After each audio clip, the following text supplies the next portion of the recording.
We have a little sister, and she has no breast. What shall we do for our sister in the day when she is spoken for? I'll repeat. Songs of Solomon chapter 8 verse 8. We have a little sister. She has no breast. What shall we do for our sister in the day when she is spoken for? That's not matter.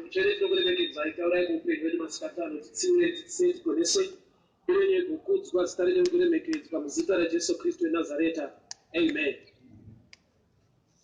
Pano paita hanzvadzi komana dziri kuchema maringe musikana mwanaomba mawo. Zvanzi we have a little sister, tineka hanzvadzi kadiki kamusikana, and she has no breast, haana mazamu. Tichatiwo kudii kana vanhu vauya kuzotaura pamusoro pake kana kuzobvunzira kana kuzotsvaka wanano or a hand in marriage? Chichemo chemabrothers, haasi musikana wacho ari kuchema. These are the brothers crying. Chiri kuvachemedza ndechekuti munhu uyu ane time yaachasvika yekuti achada kuroorwa. Anatsano vachauya vachida kubvisa mari vachitaura nesu. Tichati kudii pamazuva ekuroorwa kwake kana iye asina mazamu? Mungu ainyaitwa rinyatsoparidzwa because mazamu kani pano varume.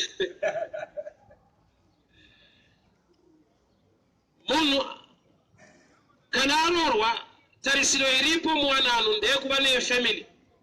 Mwana munhu anova nepamumiri obereka mwana kuti akure. First stage anonwa mukaka kubva kuna mai wake, ozorumurwa kubva pamukaka oenda pane chimwe chikafu, okura ova munhu mukuru. Saka vakomana vari kuti hanzvadzi yedu runako ruripo, ende munhu akasvika zvekuti pane vachauya kuzotaura pamusoro pake, pane vakomana vachamutsvaka. But dambudziko rataita vakomana nyange tikatambira pfuma kubva kuna anatsano vedu, vakuwasha vedu vachauya nemari dzavo, but tichatiwo kudii nokuti hanzvadzi yedu haina mazamu. Vakomana vatarisa hanzvadzi yavo ndokuona kuti ane all the qualities yekuti vanhu vauye kuzomubvunzira vamuroore musikana, ende anogona kutokurawo akayemurika akanaka. But chaasina manje ndo chiri more important, nokuti achamuroora chinangwa ndechekuva nemhuri. Kana ava nemhuri, ava nemwana, vana vanofanirwa kuyamwa mukaka. Vana chipo, kureva kuti musikana uyu akava nezvipo anofanirwa kuita kuti chipo chake chikure. Mwana kuti akure anokura nekuyamwa uye nekudya kubva kuna mai vake. Saka vari kuti anogona kuroorwa akatobata pamiri akava nemwana, but haana a system to support chinonzi mwana kana kuti gift. Saka zvoreva kuti besides kuti kune varoyi kana vanhu vanogona kumukira vakamuvenga marriage yake, the greatest problem asatauriwa kudai, haana a system to support a blessing or a system to support a gift or a system to support vana vaachabereka. Uyu mufananidzo wechechi. Chechi yatariswa iri kunzi kwa hama dzangu, chechi yakanaka kwazvo, chiso ikadi zvese zviri right, but haina shoko. Nokuti Pauro neimwe nzvimbo unotsanangura achiti shoko raMwari rinofananidzwa nemukaka, pamwe rinofananidzwa nenyama, pamwe nemabhonzo, mastages. So kana musikana uyu asina mazamu, kureva kuti haana mukaka nokuti agone kupa mwana wavo anenge abereka. Saka mwana wake anogona kufa, nokuti first stage yekuti azosvika pakudya chimwe chikafu ndokunge anwa mukaka kubva kuna mai vake. Saka mai kana asina mazamu, zviri pachena kuti hambofa vakava nemukaka wokusastena chavanenge vabereka. Mukadzi uyu ichechi yatariswa ikaonekwa kunzi zvese zviri right pairi, inogona kutoroorwa, inogona kutova nezvimwe zvese, but pane challenge ndeyekuti inofanirwa kubereka, inofanirwa kuva nezvipo, ende zvipo zvacho zvinofanirwa kukura. For example, munhu ane chipo, gift, akashayiwa knowledge kana kuti skill, anogona kuva a failure in life, yet ari gifted. Ndiri kuti kudii? Saka uchiona kuti wese anogona bhora, anotraina, wese ane zvaanogona, even anonzi genius, anoenda kuchikoro. Why? Nokuti gift yawinayo, gift pachayo chipo, chikashayiwa knowledge kana kuti skill, hakuna kwaunoenda. Kugona kuri right, Mwari vakaisa kugona mauri, but ukashayiwa vanhu vanotaura muupenyu hwako, vanokupa information, vanokupa ruzivo, unenge uri munhu anogona but usina skill maitiro nyange uchigona. Tinopa coach kutraina munhu, coach haape munhu chipo, coach anotraina vanhu vane zvipo. Saka uchiona kuti nyange une chipo ukarobva kutraining, coach anoti haupinde mutimu, iwe uri gifted. Why? Nokuti pane combination yegift neknowledge kana kuti skill kuti uye nemaresults. Church inenzwe takagamuchira Jesu, which is the first stage. But pane Jesu zvaanotarisira kuti tiite. Chekutanga kumunhu wese akabereka mwana wake haadi mwana, anongoda mwana nekuti chaanoda ndozvichazova mwana. I will repeat. Ukabereka mwana wako akaramba achikambaira for 10 years haasi makorokoto ya problem. Nyangwe vanhu vachiti zvako une mwana hauchada mwana, wakamboda mwana paakava mwana, but unoda zvichava mwana kuda kuti unotarisa kuti mwana wako akure. Ukabereka mwana akafa achikambaira unochema kuti ndaifungidza kuti ndikachirera chichaita sei. Saka kuda kuti wese abereka mwana haadi mwana, anomboda mwana. Dai wese abereka mwana achida mwana akaramba ari mwana unokomplainirei. Unofanira kuti ndovana vangu vadoda, ndovana 20 years vachikambaira kuti ndovana. Kuda kuti mwana haisi stage yaunoda, istage yaunomboda. The real stage yaunoda ndeyekuti akakura akavawo munhu dzimwe anogona kukusapota kana kukubatsira mulife. Shona inoti chirere chigokurerawo. Sikuda kuti paunochirera chiri kukura, kana iwe usisina power ndochaakukubatsira. So my gifts, they are so important in the body of Christ. Pane zvinoda the prophetic. That's why shoko raMwari richiti some are prophets, not all. Some are teachers, pane panoda teacher. And some are evangelists, pane panoda muvhangeri. So mukadzi uyu musikana ari kunzi haana mazamu, tichati kudii? Kana vanoda kumuroora vauya vakuzopunzira. Vakoma chavapa kuchema ndechekuti anogona kutova nepamwiri akabereka mwana, but haana the food, haana what can sustain the gift to grow. Mwana paanopiwa mukaka haasi kupiwa kuti anakirwe, ari kupiwa kuti akure.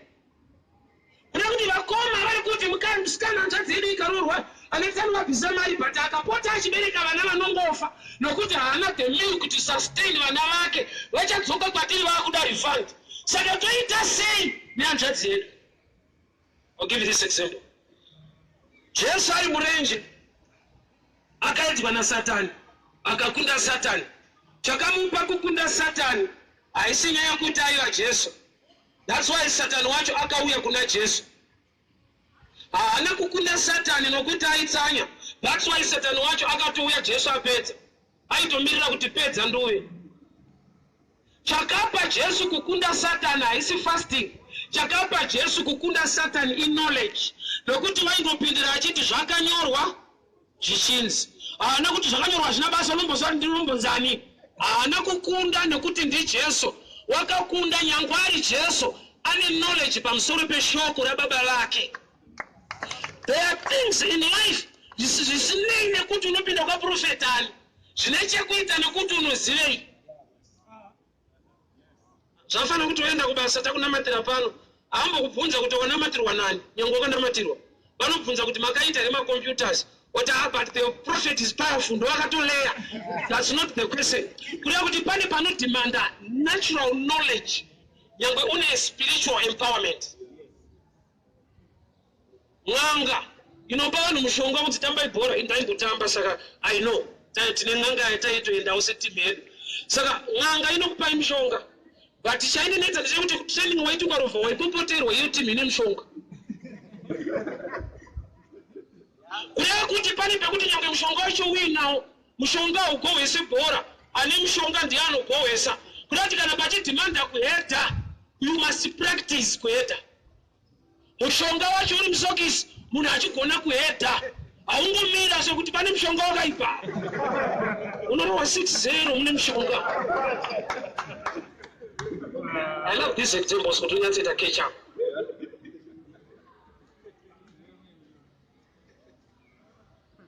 Whether, just handle this guy please. Whether musikana anopfeka zvakanaka, she is so beautiful, izvozvo zvinogona kuunza law of attraction vakomana vanouya pari.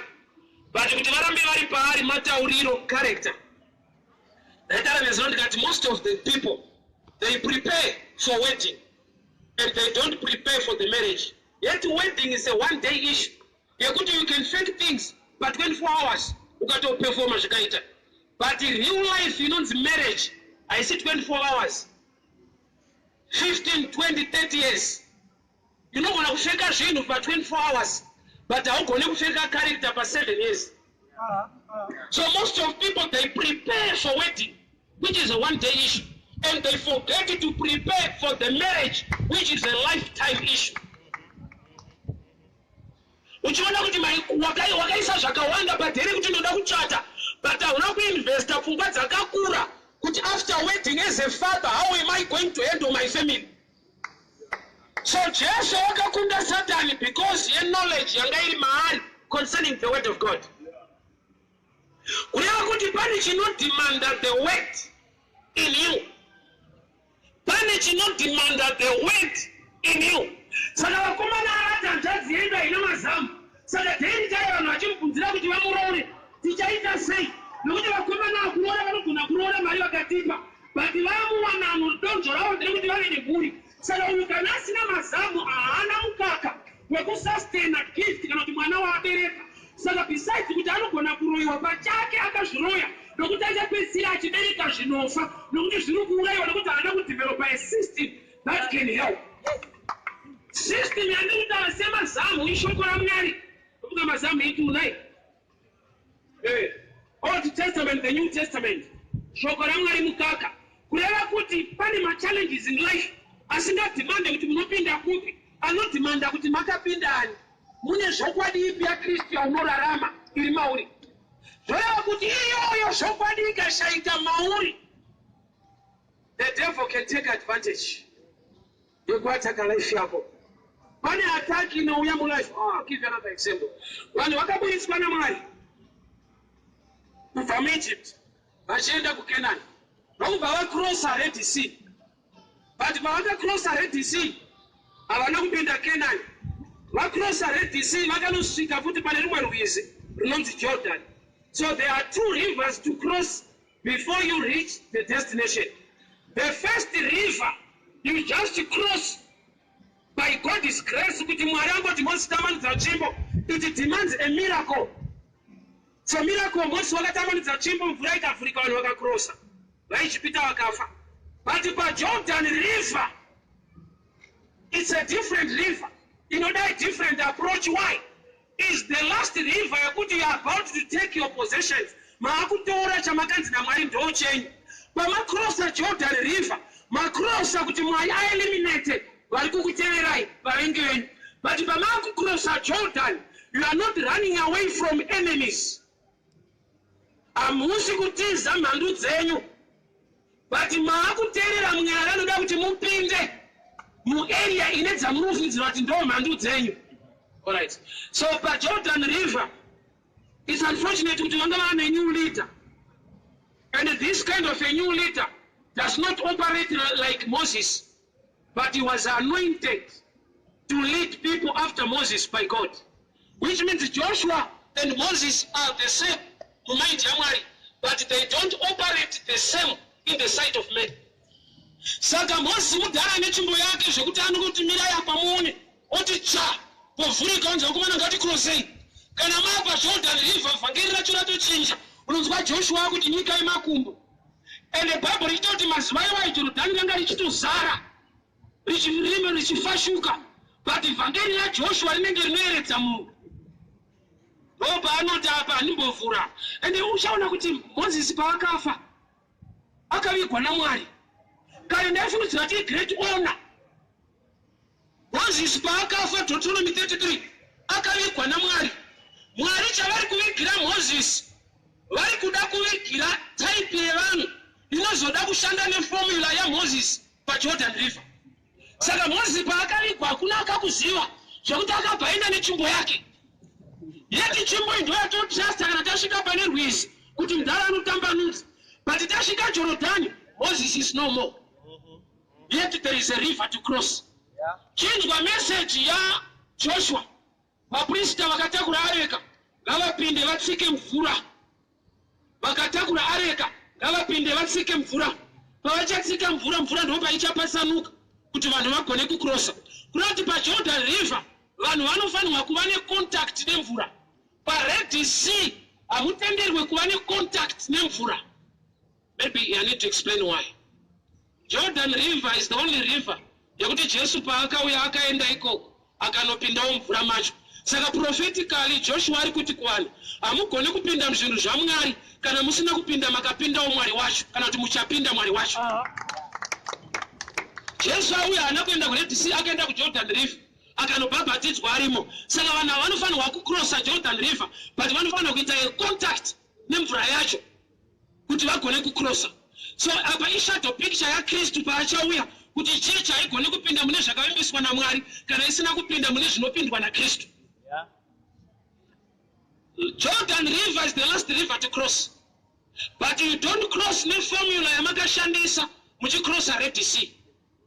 Munhu paakagamuchira Jesu, ukagamuchira Jesu wachisika chicha, pane problem one paunokanganwa.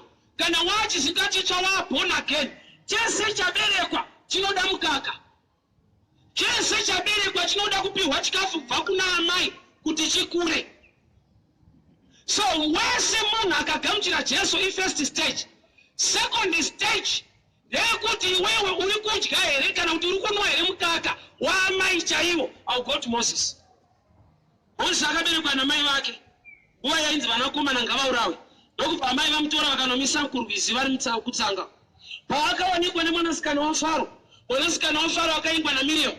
Zvikanzi munoda here titsvage mukadzi anoyamwisa mwana. Mukadzi anga anhonga Moses haana mukaka. Amai vaMoses ndo vane mukaka wake, but vaenda kundoviga mwana kutsanga.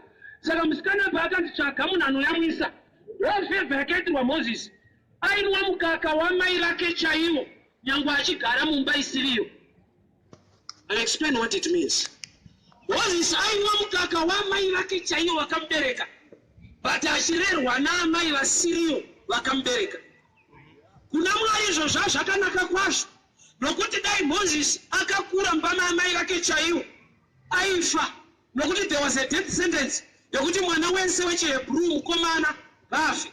Saka chakaita kuti Moses ararame kugara kumba kusiriya muupenyu hwako, but muturerwe kumba kusiriko uchinonwa mukaka chaiwo kuti ugone kuzoita basa rangu. Nokuti ukarerwa namai vako chaiwo unofa, but ukarerwa namai vasiriyo, mwanasikana waFaro haana mukaka, but ndiye ari kuita kuti Moses ararame. But mukurarama kwacho ane mukaka ndaamai vake, but mai vake nyangwe vane mukaka vakaramba vainaye anofa. Saka chapa life kuna Moses ndimai vasiriyo, chasustain life yaMoses ndimai chaiwo. Which one is greater? I'll help you. Kuva naamai vane mukaka vasingagone kukudzivirira parufu chiri lesa than kuva naamai vasina mukaka but vava clear death sentence pauri kuti hauchafa. Mai vaMoses havagone kuyamwisa Moses kana Moses asingagari kumba kwawo, nokuti vakamuyamwisa vari naye kumba kwawo anourawa. Saka chapa life Moses ndimai vasiriwo. Mai chaiwo vakungosustaina life yaapiwa kudhara nemukadzi asiriye. So Moses tongoti ini, otherwise anana mai too. Vakamunhonga havana mukaka vane matoi, vanomusustaina vanogara naye. Chaiwo akamubereka vakaramba vainaye anofa. Saka Moses kana ane wisdom hapana amai vanofanirwa kutuka patuwa kuti basa ngonenhonga kana mukaka hamuna tononwa kumba. Uyo akakuramwa akanonwa kunofira pazamu ipapo, nokuti kune vari kuteera vanzi wese mwana mukomana wechiHebrew ngafe. Saka Moses nyangwe amai vasina mukaka anofanira kumuka mangwanani achiti mamuka sei mama? Can I go deeper this way? There are people sent by God in your life. Havana zvinhu sekunge kumuka unofungidzira kuti ndokuri nani, but ivavo nyangwe vasina zvaunofungidzira kuti zviri nani, vakaiswa naMwari in line yekuti chiri mauri chibude. Acts chapter 3. Peter naJohani chirema patemberi. Peter akachisumudza chirema chikafamba, but Peter haana kuenda kunochitora kumba kune vanhu vakachitakura kubva kumba vakachiisa pagedhi retemberi kuda kuti murume uyu ane distance yaakakavha kwete nekuti anogona kufamba but nekuda kwevanhu vasina anointing vagona kufamba naye. Saka uyu paanosumudzwa naPeter haafanirwa kuti kwete kuswera nevanhu vasina anointing. Vasina anointing ndo vakusvitsa panowanikwa anointing. So blessing yemurume uyu haina kutangira pana Peter, yatangira pataipi yevanhu vanonzi vemanga-manga. Beware life yekushora vanhu. They cannot be anointed as other prophets of God, but still they are signed by God to change your life. Chirema chiri pa-beautiful gate hachina kusimudzirwa kumba pagedhi rechechi kuda kuti ngaatenge imwe type inopinda chechi iyoyo but isina anointing. Nokuti vane anointing havauye kumba vanosangana newe kuchechi. Saka kune type yekuti haina kana power spiritual, ine power physical to carry you. Samurume akasimudzwa nyange afara kuti Peter mandisumudza anofanira kuenda kumaraini oti kuna anasikuru wako aimutaura kuti thanks mutara muna kuora moeneni zvazoita but mambotakura munhu. Because there are times yekuti vanhu vakasainwa in your life naMwari, you compare them with others and you don't appreciate them because vanhu vakasiyana, but nyange vakasiyana they are aligned by God to help you. There is a special man in the life of Joseph. Joseph atumwa na baba vake kunotarisa vakoma vake vari kufudza makwai. Aenda akandovashaya akudzungaira musango ndokubva asangana nemumwe murume waakapfudza. Bible rinoti a certain man waakapfudzawo kuti vakoma vangu kuti zvikandanzwa vachitaurirana kuti taakuenda Dotani. Joseph paakaenda Dotani ndo paakanovaona vakaita zvavakaita svikaenda kuIjipti akava mambo. Kuda kuti anga atopa point yekudzoka kumba. Yet that journey yanga iri journey yekuti aende kunosvika ita mambo kuIjipti. But pane paakashaya vakoma akafunga kudzoka kumba. Mwari ndobva vasaina a man without a title, without a name, anoita kuti apurire mberi nerwendo rwake. So mwana waKishi ashayiwa madhongi musango, akaudza muranda wake kuti ande kumba tamanshaya. Muranda ndokubva ati vhangeri rekushaya handiri trust. Handei tinobvunza muprofita waMwari anonzi Samuel atiudze kwaenda madhongi. Turn around yelife yaSaul kugona kuteerera munhu asina title anonzi muranda. Nokuti chamubvisa kumba kuti atsvake madhongi musango, nyange musango asimo, ititle yekunzi hanzi nababa wake ndinotsvaka madhongi musango. Hakuna chinobhowa chekuti baba vako vane vhangeri remusango musina zvinhu zvako. Yeti muranda ndiani vhangeri rikwaSaul rikwaSamuel kuna anointing yako.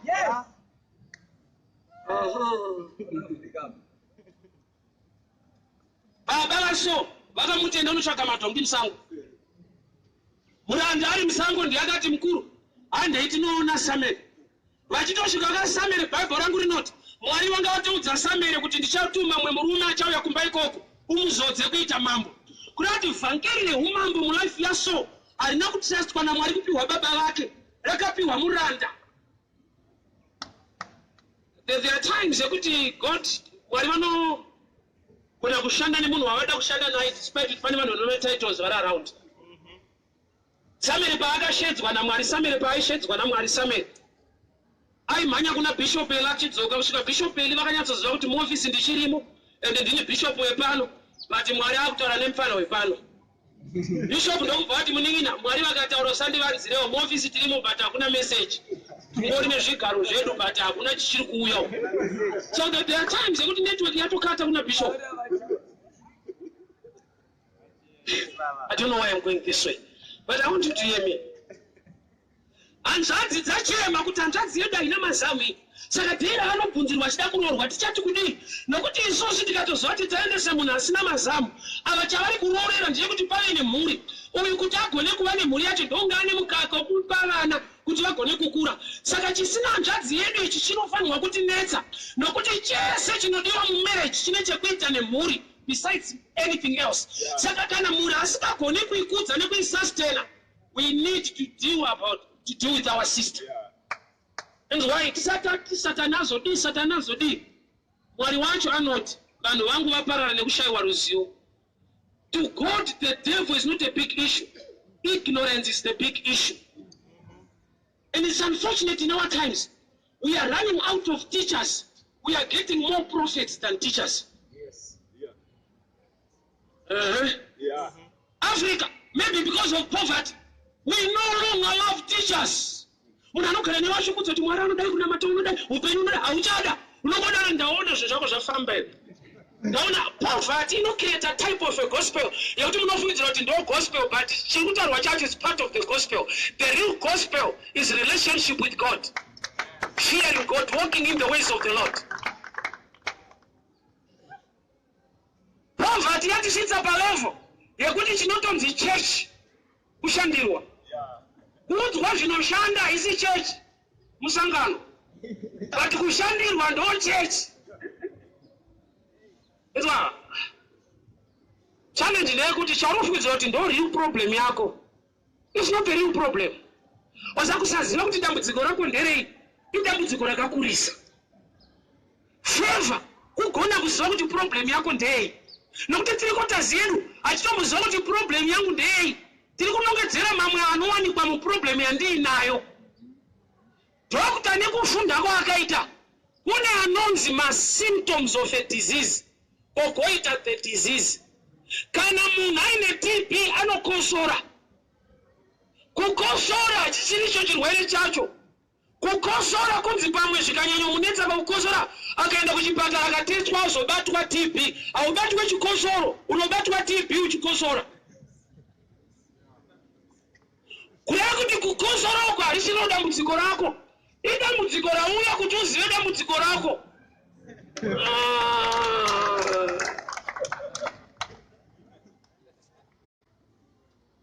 So sometimes chimwe chatiri kuchema nacho mufundisi namatiri ndo problem yandinayo. We are praying for wrong things.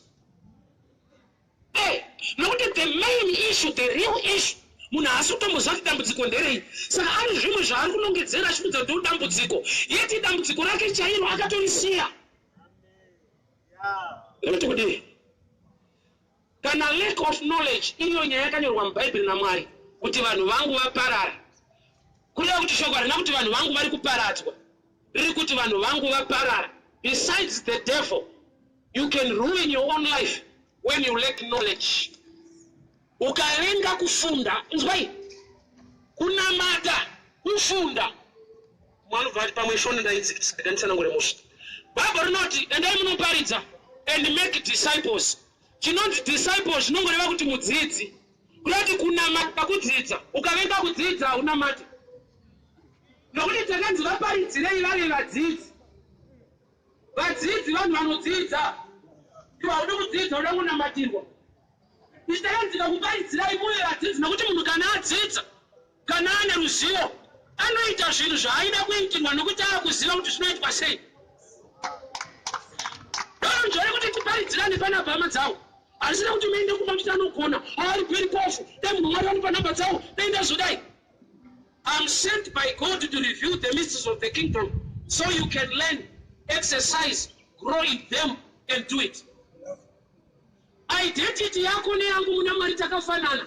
We are a royal priesthood, peculiar people, chosen generation. Tatakasiyana ma-gifts, tatakafanana ma-rights. Izvi zvakasiyana neung'anga izvi. Ng'anga haikudze kuti muzukuru chichanetsa kuti zvakatonziuya kunobatwa ruoko, wonzi newemugomo. Uyu ndowemusana, uya kuno muzukuru. Uyu ndowekubasa kana kwanetsa, uyu unongoisa muhomwe. Uya kuno, uyu ndowemakumbo kana gombo ranetsa. Ng'anga ikangodaro, matu ng'anga. Chinoita kuti ng'anga iite mari kukipa ma-secrets.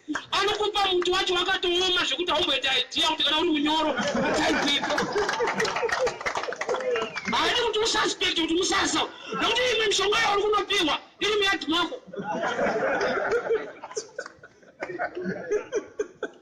It's the negative world. But inonzi Christianity now. We must reveal the mysteries, the secrets of the kingdom. Yeah. Kare vanhu vainamata vari kunonzi hall of the holies apa painekete.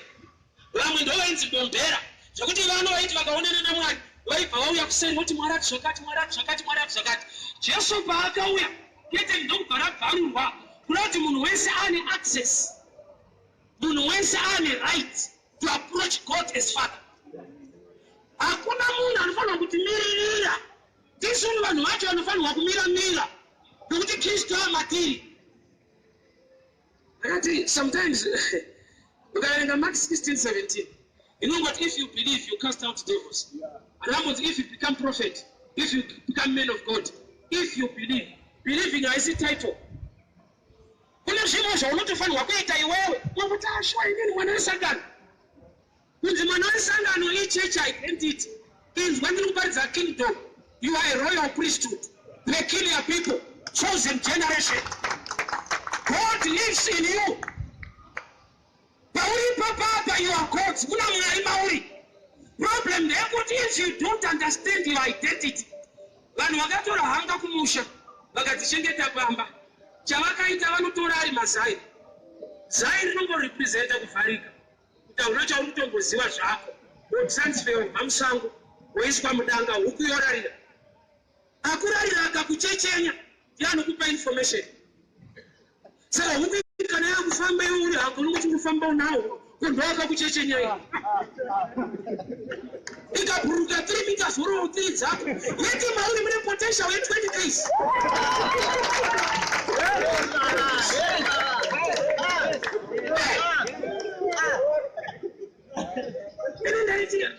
first time padaona hanga tichitendera pamusha ndaida kumanya kuti tibati tichitipauya hanga tikanda tinakuya ndedzepano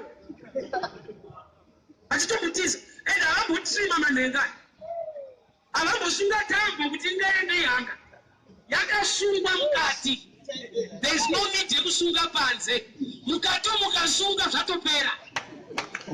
That's why I love this example. Kare kwaitika inonzi slave trade. Vanhu vaifoswa paigwinya kuenda kuAmerica zvida kana kuUK kunoshandiswa nevarungu. Slave trade haina kupera, vakachinja maitiro ichiri kuitwa. This time andinomuda matu wakuda kutendawo unoenda wega mazuva hautombofoswa unototi kuti zina mateirotera vanhu I need to be there. Chavakagona chi kare vaibata kunza uku paigwinya voisa danda muhuro mune chena. This time havaise danda outside, vakaisa inside. Your belief ndeyekuti if I get there life is better.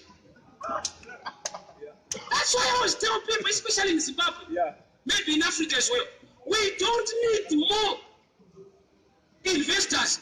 We need more entrepreneurs, people who can think and do things as Africans in Africa.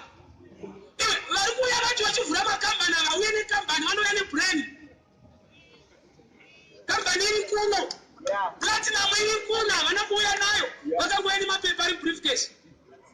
Vachozvati vanhu vanoshanda varipo havagaizwa vanoshanda. We need more entrepreneurs than investors. As long as we don't believe in ourselves, slavery is still there.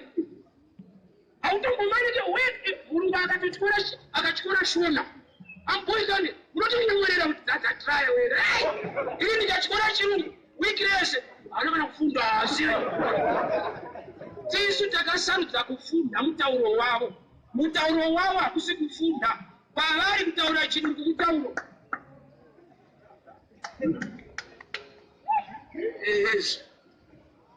hakuzi kufunda kutaura chirungu saka chona kamoneke mulungu kakabereka kasina kuenda grade 1 ndanga chitaura mutauro isu ndisu takataiwa mutauro wavo unokosha ngatiudzidzei. I believe in language so much. Ukaenda pana Genesis 11 vanhu vakafunga kuvaka etawa inoenda kudenga kwete mudenga kudenga. Vainge vachifunga kuvaka Mwari ndokubva vapa testimony Mwari pachake kwete manesakana zvikanzana nekuda kwekuti mutauro wavo mumwe chete ende vanofunga zvimwe chete. Hapana chinovatadzisa kusvika kuno. Mwari akatotaura kuti kana pasatana hakwani kana vanhu vane one language vane unit chese chavarongwa kuita chinobudirira.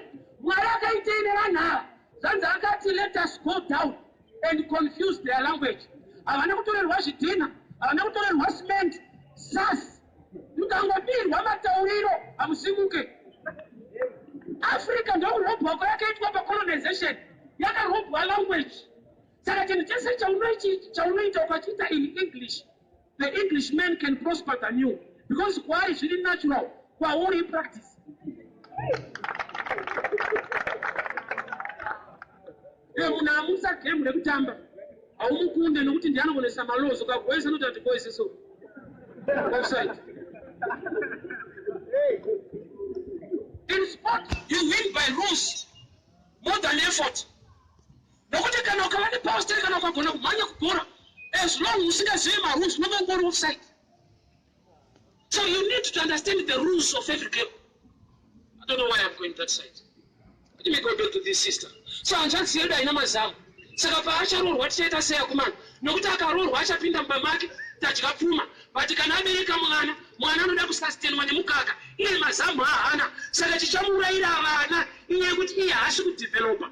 Zvimwe zvacho is not the devil fighting you. It's you who is fighting yourself because you are failing to develop in the things of God. Amai vangu vaiya mutauni vakandibata ruoko ndiri mfana. This time ndikavati ndikuenda kutauni vanoti tinoona nawadzoka. Hazvino kuti vakandimaka.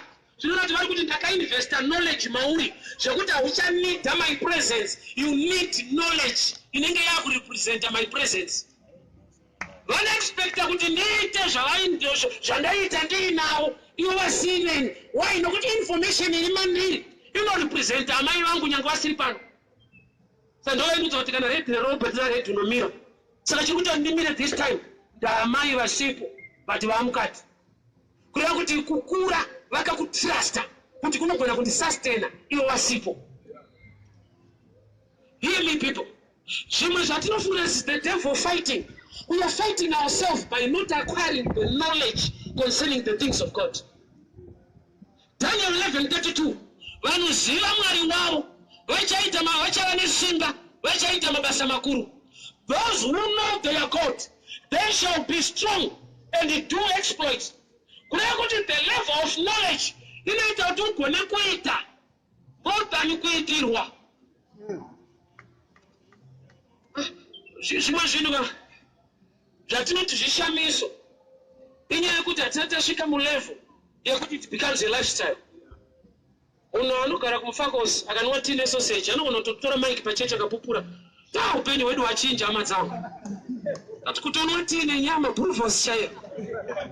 Weku state house hatomboziva kuti zvinopupurwa. Nokuti kwavari hachizishamiso ndomagariro. Vese vanhu but level ine uyu haagoni kuti akabata maiki kuti ndanwa tine sausage anofunga kuti zviri common.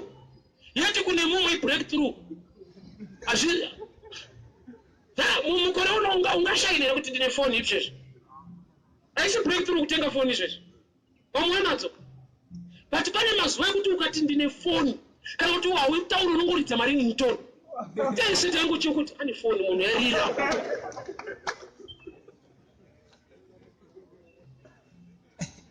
Kana vanhu vari mugwenga chingwa chinongooneka chiri pasa votora vodya imiracle kudya chingwa ichi. Mana vakapinda Canaan Mwari achanaisa mvura kwete chingwa. But vakadyara witi ikakura vakanogayisa zvakwavari kubheka chingwa masconzi makeke. Kureva kuti miracle uku kugwenga yange itori limitation nokuti you can do more nebread nokuti kana mane wheat yachoice, which means there is a place to be. You can do more. All right, I love this example. It pains me, but I need to speak it. I lost my son 2014. But in one chandakadzidza one day chitakuya kuzoparidza. Self family mufiriji mune madrinks ka ekuti munhu anongonwa ndozvepamba izvi. Saka mufana akatora mwana wangu ainzi Divine Mukomana ndokubva auya. Saka aitiona mazuva ese tikatora madrinks aivhura padhoo. Saka iye paakatora rake akabva auya padhoo ndokubva atanga kudai. Problem ndeyekuti haazive kuti padhoo pane level, pane area panovhurwa drink, panolokwa payo. Haisi dhoo rese rinovhura drink, pane nzvimbo padhoo. Saka uyu nokuti mudiki aifunudza kuti dhoo rinovhura. Saka paakatora rake vanamborikwesta kuti ndivhurirei, akati chero dhoo ndichiziva pariri ndokubva auya. Ndokubva ndaona mwemusheni ndokubva andishungadza kunze kuona kuti drink nderake, but haasi kuzorinwa nokuti mupfupi. Kusvika apa murefu kuti amubvurire. Kuti chinomutadzisa kunwa haisi height, iheight.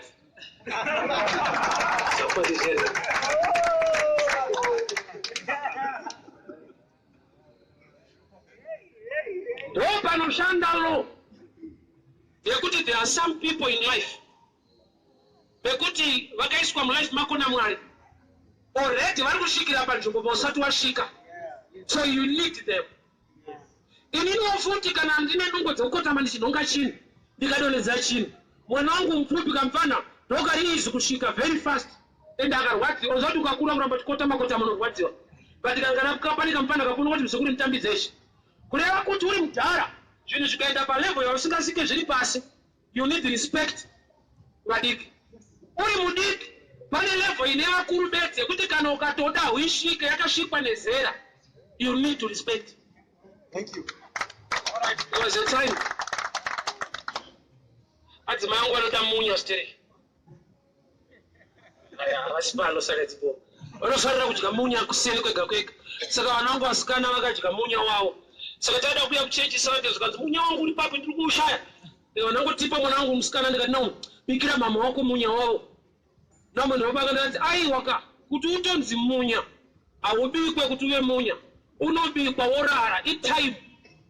Zvekuti mukatobika usi munya ifresh vari kuda munya sadza rakarara. Saka iri rakabikwa harina kurara.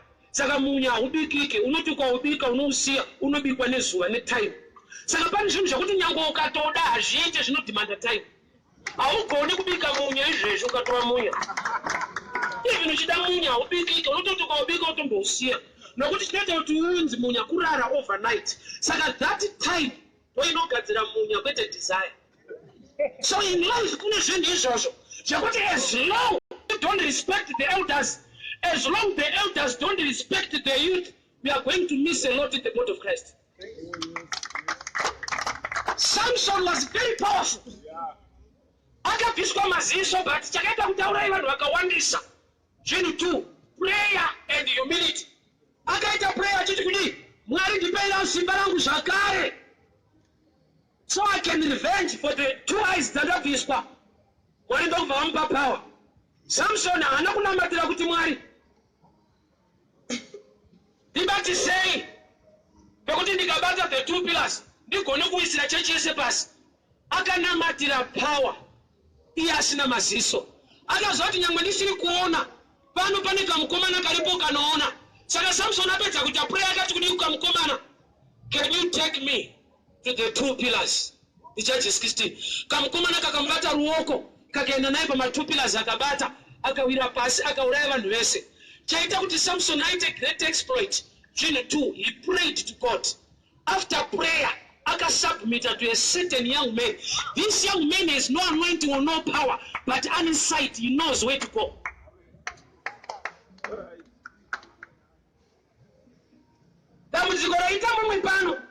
Very good to be anointed. But there are things he still like Israel. Jesu kanari mwari pachake. Akasarudziriwa nokufamba nawo. Aingondorova ndega nana basa nemunhu ndakatopa kudenga bawa riripo. Lazaro nomutsa ndega zvese mbaita. Immediate people. Hey, do you know kuti munhu ari very special kuna Mwari kusvika palevel yekuti Mwari vachisika nyika pavakanzwa kuti ndaneta ndo pavakasika munhu chakatopa kuzorora hakusi kupedza. Vanga vasika munhu anopedzisa.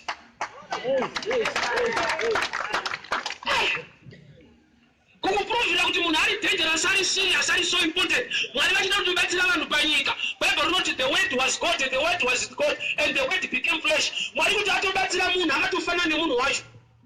Because haabatsirike musina kufanana. Am I saying? Munhu akadana nembudzi handa problem nazvo. Pane problem ndokuti manheru vanonorara kuti kudanga here kana kuti bedroom. Because mumwe nemumwe akajaira kwake. Imagine nembudzi yako muchienda kudanga manheru azviite. Kana kuzoti nembudzi yako nyanga dzakadai seuri pamatress azvibude. Kuti relationship yenyu iri dangerous. That's why Mwari akati beta kufanana nemunhu wacho kuitira kuti munhu akazoita excuse kuti Mwari kuna mata kwakaoma kana uri munyama muna kumira musha panyika papa pane vakadzi vasikaite kwakakuenda mahure anokuudza kuti chidivhurirawo John 4. Ini nehure rimwe pachimi.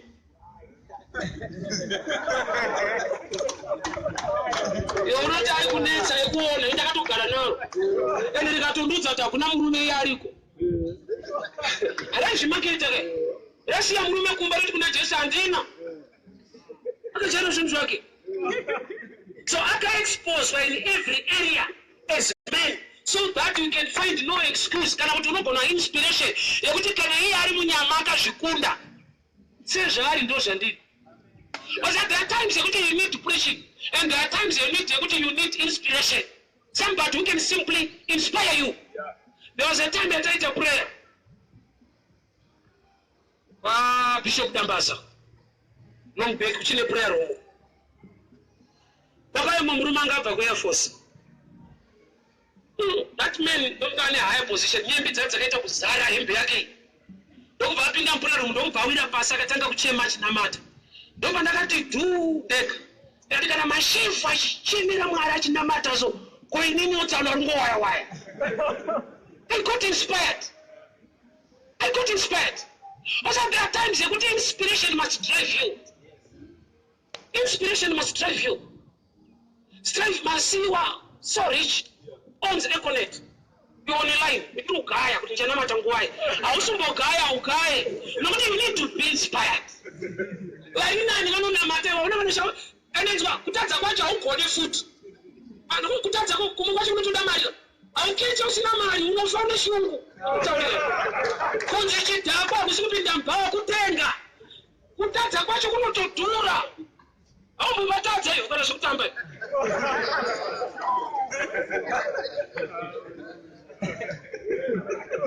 You guys are going to the city, you don't go to Chora Faba, but I don't go back. That's a what to woman. Yet you touch a bunch of little data, but you know what I would. That's how one is it. Why people won't get you? Who gets any money? I won't know. So you actually do cutting. I don't know what that's how we come. I just go to cutting. Want to do kanganis? We go panis. But you know what is it? You tell me. Why? Which means one name, Papa. And that's the other in Amazon. 30 bacha punzirwa. Life. Money is not demand that the knowledge in you more than the church you attend.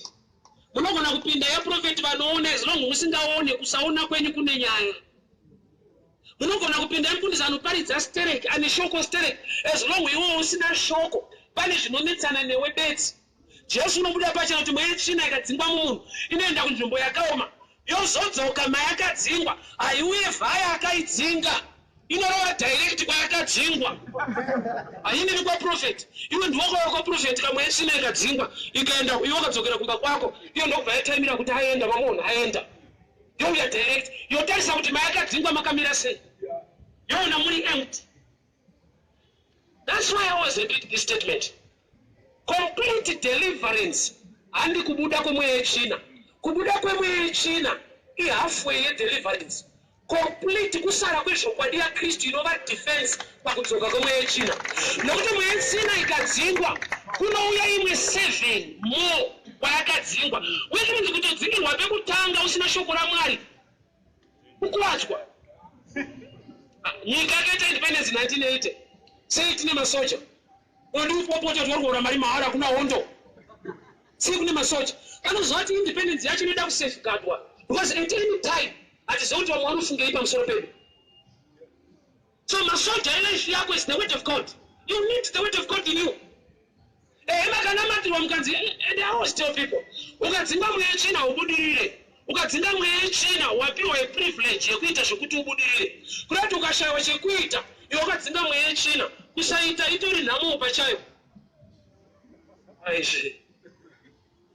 Wese akadzinga mweya tsvina kana wakateerera akakunamatira, akati you are free, haana kuti you are successful. Amene kana asikagone chirungu kwenyu, but vazhinji vanonzwa kuti you are free. You are free.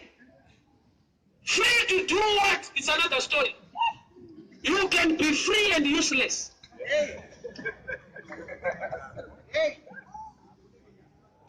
Jesu paakatuka muti womuonde ashayiwa bonde. Kuda kuti asati atomboutuka hauna.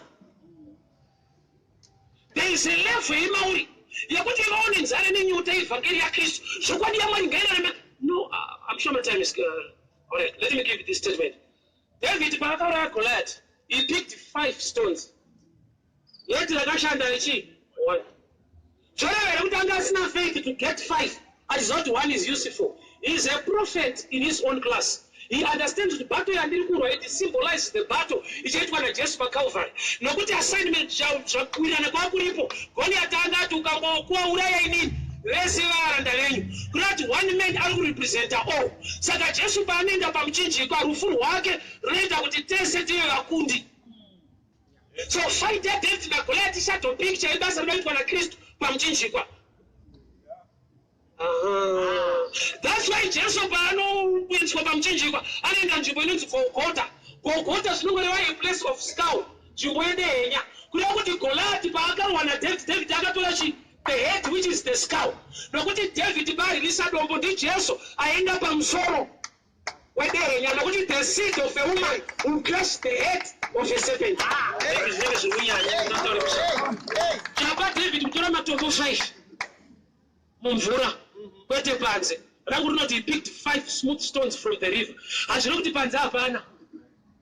Why 5 smooth stones from a river? The Bible says hatikunde chakaipa nechakaipa, tinokunda chakaipa nechakanaka. That's why matombo acho adescribe that there were 5 smooth stones. Shona inoti hurungudo, matombo ekuti they are very smooth. Goliath ari rough but anoda zvirichi, hatikunde chakaipa nechakaipa, tinokunda chakaipa nechakanaka. So reason yapika the 5 stones ari kuti munhu haukunde nedombo rawakanda to prove to you. Paakakanda dombo rikatema Goliath, chinhu chikabva uchine force, you must fall this way. Nokuti watemwa ukaunodona so.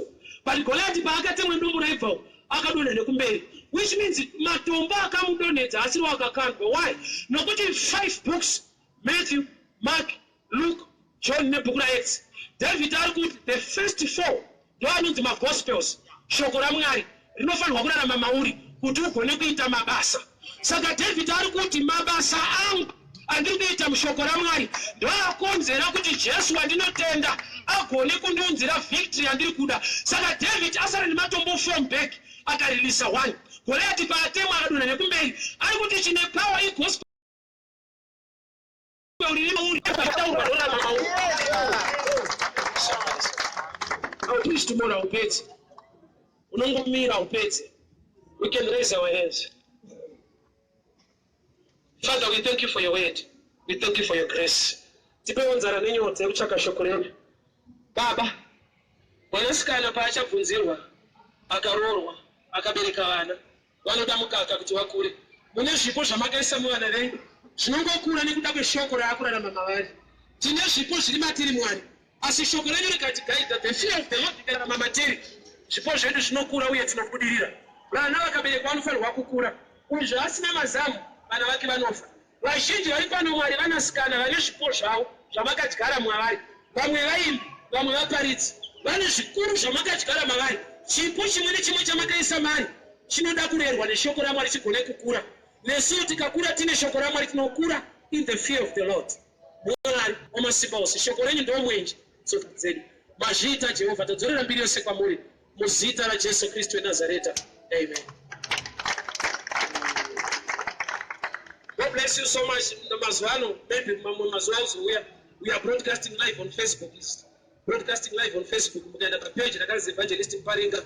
Iro yatikutoparidza is live all over the world. I'm sure I'm not a follow up with people from Australia who are watching now. We have people from the UK who are watching now, from America. They are watching as we are preaching now, Pastor Trymore. So you can join us on Facebook Live, and we can preach to each other and grow in the things of God.